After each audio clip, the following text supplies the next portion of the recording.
take your client's arm, lay it on their back. Immediately that opens up the scapula. If you want to bring that up even more, fold a towel and place it under the shoulder. It opens it right up. Now Lisa is very flexible in here. There are some people whose backs, men and women, where their shoulder blade doesn't hardly move up at all. That's okay. There's two ways to do this stroke.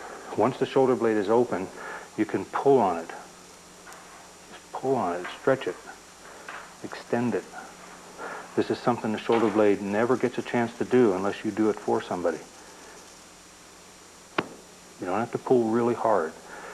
Just let it open. There's muscles underneath here that you want to get at.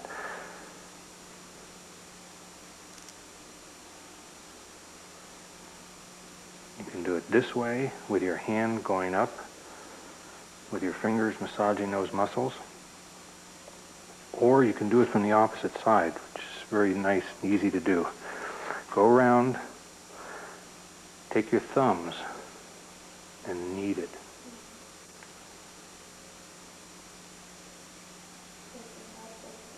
This is Lisa's favorite, I know.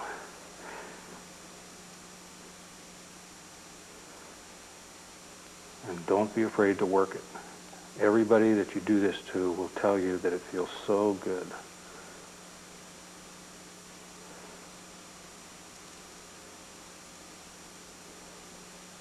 Now obviously if somebody's had a broken shoulder or something else, you're going to always make sure beforehand that you don't do any damage to their body.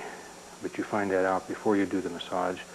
If a person has had a broken leg, or they have scars on their body, or they have a sprained ankle, or any part of their body that is damaged, you want to avoid it or ask them if it's okay. Now the same thing is true of varicose veins. If the veins protrude above the skin, do not touch the leg. If they're little spider veins, then you can go ahead and work with it, just like they weren't even there.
When you take the arm off their back, you be in control.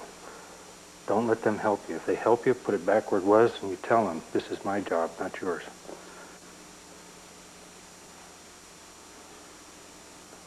Now we go into a back spread. There's several ways to do this. One is to put your hands together, like in a steeple, and then push with your hands together like this, and that will spread your hands out and then go all the way out. But push down with your shoulders over your hands and push her back apart. Spread it.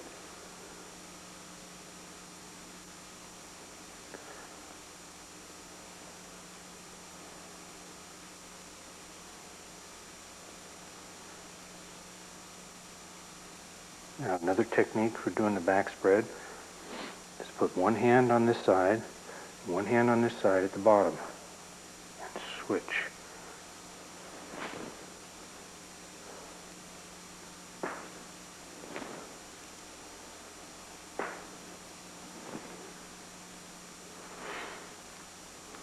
Now, like in doing the figure eights, if you want to go in the opposite direction, just don't cross your hands over.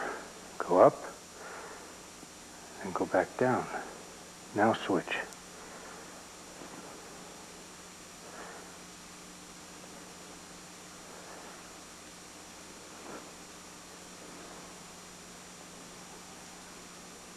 Now there's a third way of doing this.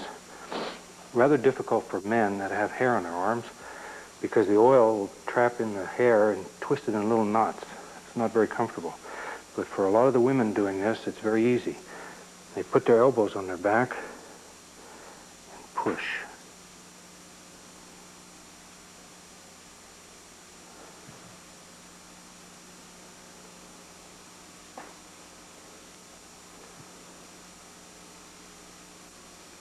All right, Lisa?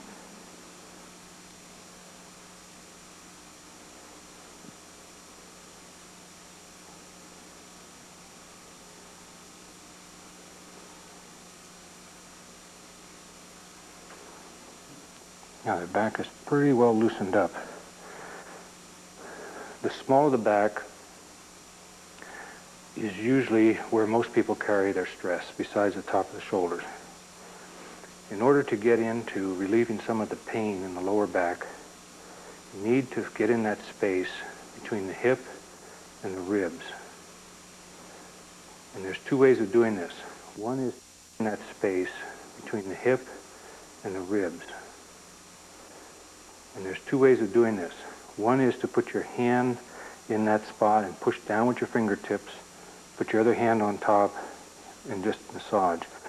You're really massaging these two muscles from the side, from each side.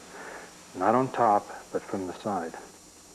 You don't want to go way over to the side and get into here. You want to be right up against the side of the muscle on the lower back. You can go around like this from the opposite side. And if a person has really low back pain, this will take a lot of that pain away. Or you can put your knuckles in here and use your thumb and go back and forth.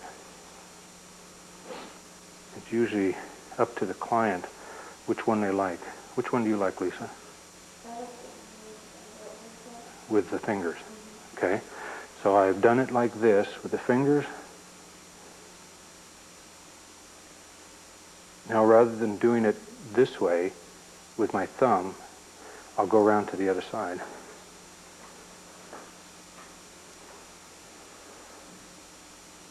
Like this.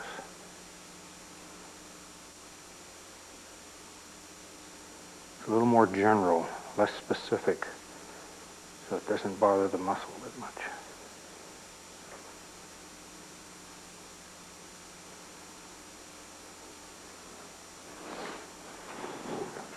Do a couple effleurages.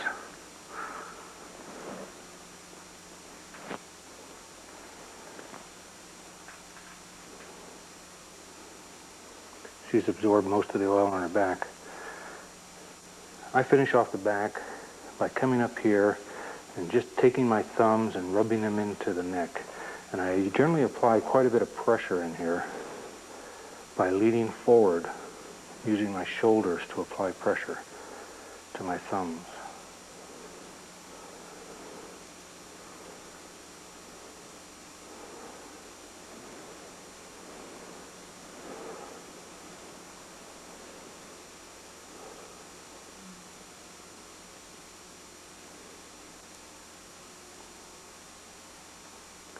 Another effleurage or two.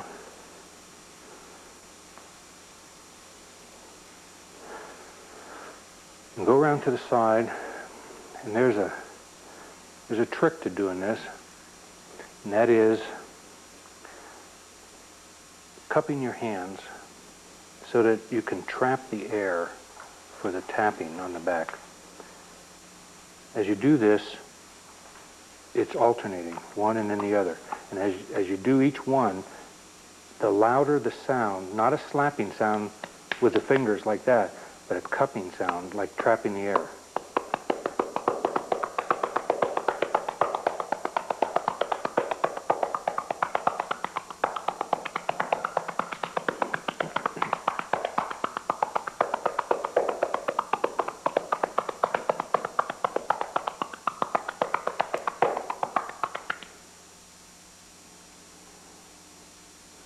You can see how Lisa's back is getting nice and red in the middle, especially, even with her tan.